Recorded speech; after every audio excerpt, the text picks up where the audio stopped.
మీరు యూనివర్సిటీకి వెళ్లాలా వద్దా, ఎవరిని పెళ్లి చేసుకోవాలి, కార్ని నడిపే ముందు చివరిగా ఒక పెగ్ బీర్ తీసుకోవాలా వద్దా, ఒక ఇంపార్టెంట్ పర్సన్కి ఈరోజు ఫోన్ చేయాలా వద్దా వంటి చిన్న చిన్న నిర్ణయాలు మిమ్మల్ని శాసిస్తాయి. మీరు తీసుకునే నిర్ణయాలే మీరేమిటో చెబుతాయి. ప్రతి నిర్ణయం అది ఎంత చిన్నదైనా సరే అది మీ గమ్యాన్ని నిర్దేశిస్తుంది.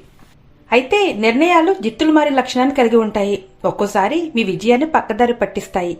దేన్నైనా చూస్ చేసుకోవడంలో చేతకానితనాన్ని ప్రదర్శిస్తే అది మళ్లీ మళ్లీ మీరు కొత్త నిర్ణయాలను తీసుకోవాల్సిన అగత్యంలోకి నెడుతుంది.